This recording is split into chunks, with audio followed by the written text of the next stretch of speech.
Hey guys, Ben from SnowBoardGamer. Welcome to episode 31 of This Week in Board Games. In this weekly segment, I do quick reviews on all the games we played, go over any interesting board game news, and show any new purchases.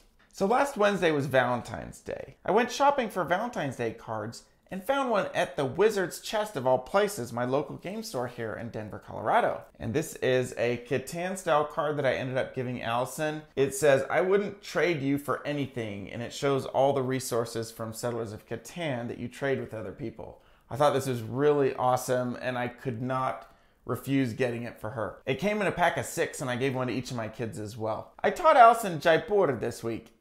It's Valentine's Day. Allison and I went out to dinner and we just got home and we're playing a game of Jaipur. I just taught her this. What do you think of Jaipur, Allison? I will talk like a high schooler since I have one. Okay.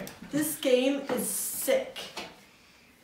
It is dope. This game's so lit. It is oh yeah, don't say sick, they say lit. This game is lit.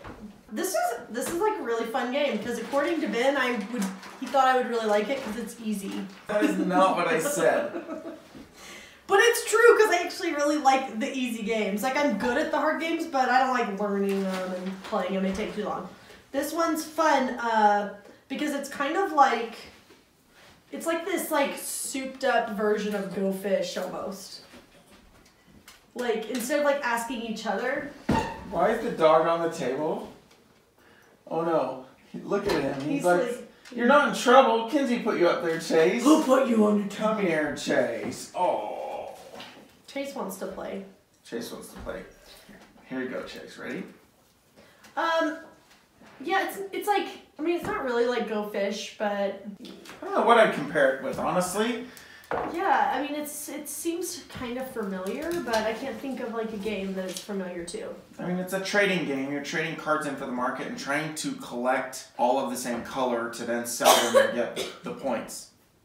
Yeah, what game is like that you collect all the same color? Go Fish. I guess it kind of is a much more interesting version of Go Fish. I never thought about that. But instead of trading directly, you're trading through the market. So he could like put cards in the market and then I could take them out. But we don't really want to give the other person the cards that they want. Mm-hmm. We're trying to collect all the cards for ourselves. The next game we played is Sagrada.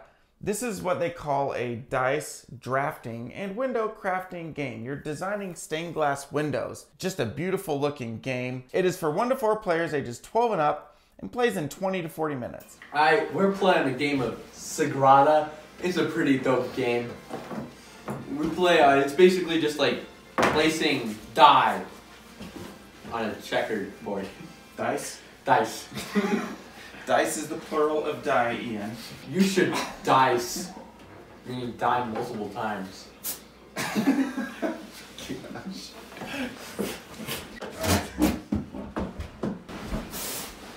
Oh! Go ahead. You pulling dice out of the bag? 5, 6, 7. Oh, yes. Okay. I can possibly get what I want. Let's see. I didn't get what I wanted. I did get something I can use though. I really enjoyed Sagrada. Looking forward to playing it again. Travis had drum lessons one night and his friend Ian was over here. Instead of going home, Ian wanted to stay here and play some board games. So I taught him Patchwork. This is a 2-player game, ages 8 and up, and plays in 15 to 30 minutes. In Patchwork, you take turns buying patches and forming a quilt. Ian and I are playing Patchwork. What do you think so far? I like this. It's a lot of fun. What do you like about it? It reminds me a lot of King Domino in the sense of like having to make a square. Mm-hmm. Something I really enjoy that part of it. And I like the strategy in it where you have to balance the amount that you move, how big the tiles are, and how much income you're going to get from them. Alright, so for 7, I am going to buy this piece. I'm going to place it there. So that makes me move 2. And I collect button income. So 1, 2, 3, 4, 5, 6, 7. I get 7. On Saturday, Travis had his first indoor drumline competition. It wasn't really a competition, more of an evaluation clinic where they had to get feedback from the judges, but it was a lot of fun.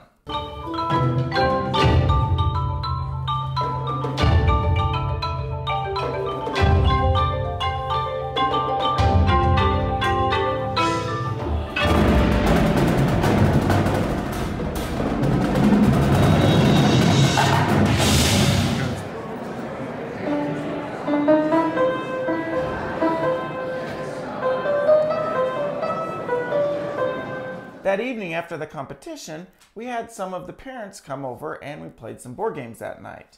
We started the night off by playing Sushi Go Party. This game is for 2 to 8 players, ages 8 and up, and plays in 20 minutes. And this is a great game to play with people new to board games. The basics of Sushi Go is everyone's dealt a hand of 6 or 7 cards, or 8, depending on how many players there are. And then you look at your hand of cards, you choose one to play, put it face down in front of you, and pass the rest to your left. And then at the same time, everyone plays their card, and you pick up the cards that were passed to you until everyone's out of cards. Sushi Go Party is basically Sushi Go, but it goes up to 8 players, and it adds more variety than the base game. So the base game always has the same cards that you play with. In Party, there's a variety of cards, and you choose different menus. And so depending on how you play it, there's different cards mixed in, so it's not always the same game. And it goes up to 8 players. I really enjoyed Sushi Go Party. It's been a while since I played it, and I'm glad we pulled it out. It was a lot of fun. So if you're looking for high player counts, up to 8 players, and great for introducing people to board games, it's a great game to play. We also played Secret Hitler that night. This is our go-to game with large player counts. Secret Hitler is a social game with a pre-World War II theme in Germany, where you've got liberal government and fascists trying to take over the government and install Hitler as their leader. And the goal of the liberals is to prevent the takeover. The fascists are to try and lie and cheat their way to taking over the government. You split into 2 teams, everyone has a secret identity, and you don't know who's who at the table. You're trying to figure it out. But the fascists know who each other are, so they have this camaraderie. It's a very, very good social game. We used to try and teach people the resistance, but I found that Secret Hitler is just a lot easier to teach and to pick up than the Resistance. They're both great games, but we just gravitate towards this one. Plays 5 to 10 players and plays in about 45 minutes. There's very Not few me. people. No, yeah, you're a fascist. That's right. You're not unknown. You're a This is fascist. okay. I, We all just agree that this I think is Eric the is loudest. being extreme, but the truth is, you've done one of each, so you're at best an unknown. That's true. But he looked at my card and I'm liberal, And he's a liberal. which makes me think you're fascist. Yeah. We love Secret Hitler. It was our most played game of last year. Travis and his friends wanted to play Exploding Kittens. And of course, being in high school, they wanted to play the NSFW, the Not Safe for Work version, which has some fairly inappropriate cards. This is not a game for kids. If you want to play this with kids, just get the regular version of Exploding Kittens. This one is 2 to 5 players, 15 minutes, ages 30 and up. That's got to be a joke. But Exploding Kittens in and of itself is a very fun game, whether you have the regular or the NSFW version. The premise of Exploding Kittens is you have these crazy kittens that are going to explode, and you put one less kitten than the number of players into the deck. You play whatever cards on your turn. You can collect pairs and do different things with them. But at the end of your turn, you draw the top card, and if it's a kitten that explodes, you're out of the game. Everyone starts with one diffuse card, and you can use that to diffuse the kitten, and then you put the kitten back in the deck. But here's the catch. You get to put it wherever you want. You can just slap it right back on top. You can take the deck under the table and secretly put it in there, maybe 2 cards down, trying to target someone else. All the rest of the cards just give you less of a chance of drawing the exploding kitten. You can skip, you can reshuffle if you know it's on top. So it's just a really fun, lighthearted game. The regular one with kids, this one if you want an adult-themed game. We played some more Love Letter Batman this week. Haven't played this for a while, and now 2 weeks in a row we've played it. It's a great, short, quick game that you can play. Love the artwork in it. It's got 8 different villains or superheroes in it. There are certain cards that let you do things throughout the game, and if you can guess what someone else has, then they're out of the round. And in Batman Love Letter, you actually get a point for that. Whereas in regular Love Letter, you get nothing other than eliminating a player for that round. And you're trying to go to first to 7 instead of the first to 4. Highly recommend Love Letter, and especially Love Letter Batman Edition. Kinsey wanted to invite one of her friends and their family over who heard we like board games, so we had them over. They wanted to play Secret Hitler. They'd heard all about it. So we played Secret Hitler with them. That was a lot of fun. And afterwards, we taught them werewords. We had about 20 minutes left before they had to go, which is not quite enough time for Secret Hitler. So we pulled out werewords, which literally is a 5-minute game. This is basically 20 questions with secret identities. One person is answering the questions, yes or no or maybe, and everyone else is trying to guess it. But the catch is there's a werewolf in there who knows what the secret word is and is trying to lead people astray. And then there's a seer who also knows what the magic word is, trying to lead people towards the word. If people guess the word, then the werewolf can guess who the seer is, so the seer can't be too obvious. If nobody guesses the word, then you get to guess who the werewolf is, and if you can nail the werewolf, then you still win. So there's that extra element of secret identities mixed in with 20 questions. Plays in about 5 minutes, and a great game if you just have a few minutes to kill. All right, now for the news. I don't have any news about board games this week, but I did record an episode tonight with Chris and Wendy from Meeple Overboard. So that should be released in about a week and a half. We did a top 5 list with them, should be fun.